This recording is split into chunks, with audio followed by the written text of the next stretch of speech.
Saudara, proses pemulangan WNI di Iran ke tanah air tengah berlangsung. Kementerian Luar Negeri menyebut ada 97 WNI akan dipulangkan secara bertahap. Untuk membahas langkah pemerintah memulangkan WNI di Iran, sudah bergabung bersama saya di Jurnal Merah Putih, mantan wartawan Istana Harian Kompas, Suhartono. Mas Har, apa kabar? Baik, Mbak. Mas Har, Anda sendiri melihat bagaimana ini proses pemulangan WNI di Iran tengah berlangsung secara bertahap. Anda melihatnya langkah kontingensi dan juga evakuasi dari pemerintah ini seperti apa, Mas? Jadi memang sejak awal ya, sejak di kunjungan di Rusia, kan Presiden sudah memerintahkan Menlu ya, Pak Sugiono sudah menyatakan juga kepada wartawan, sudah ada perintah untuk melakukan langkah-langkah darurat.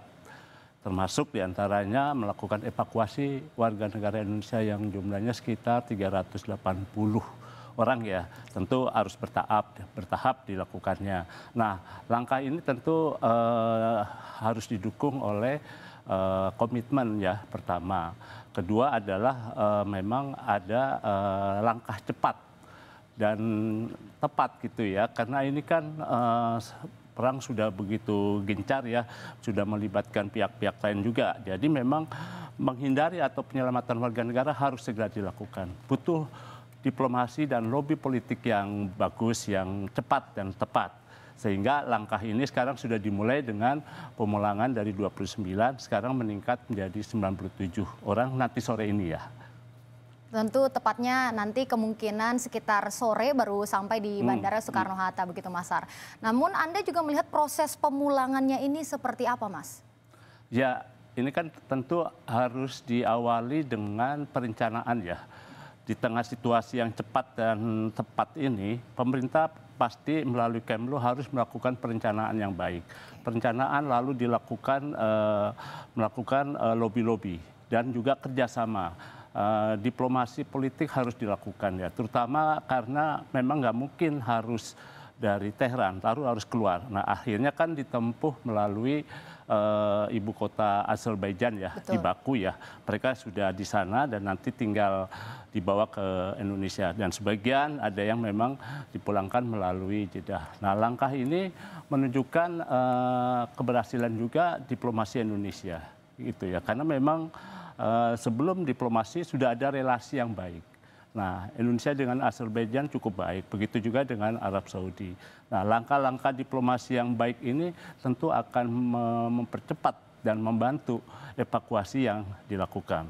Kira-kira seperti itu. Oke, dan tentu saja kalau misalnya tidak mudah ini karena harus dievakuasi melalui negara tetangga Iran, yaitu kalau misalnya di Azerbaijan ada lewat Baku, kemudian dari Arab Saudi juga begitu melalui Jeddah. Ini berarti membuktikan bahwa pemerintah kita berhasil untuk melakukan lobby-lobby, Mas Har. Iya, lobby itu berhasil ya.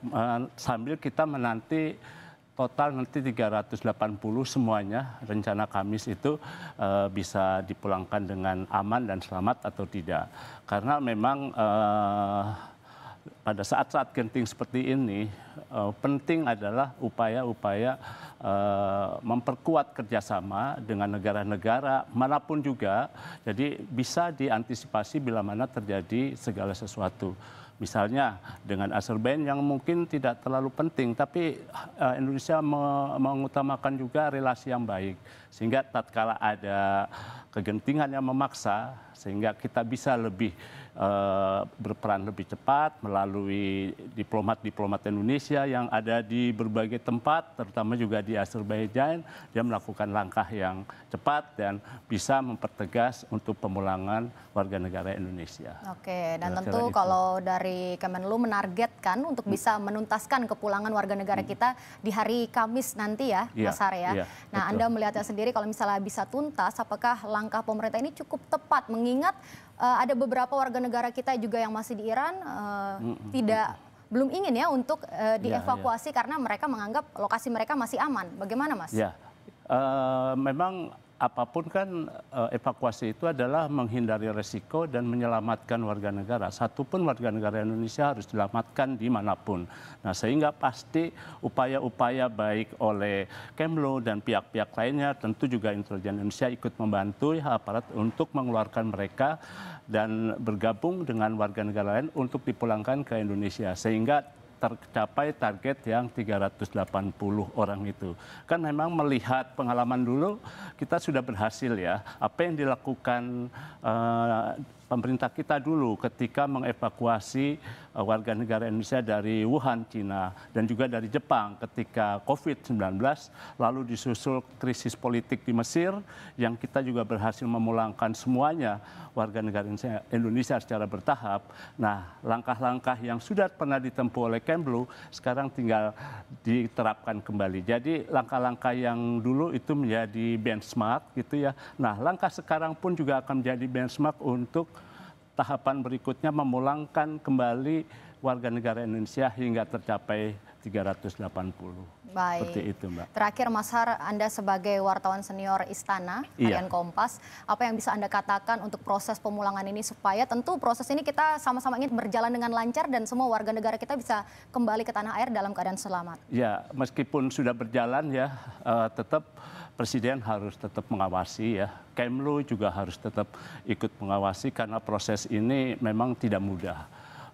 Di tengah gempuran, saling serang gitu ya antara Israel dan Iran, dibantu juga oleh Amerika, ikut memperkeruh suasana sehingga memang kepastian pemulangan selamat sampai di Jakarta atau di daerah-daerah yang aman harus dipastikan oleh Presiden.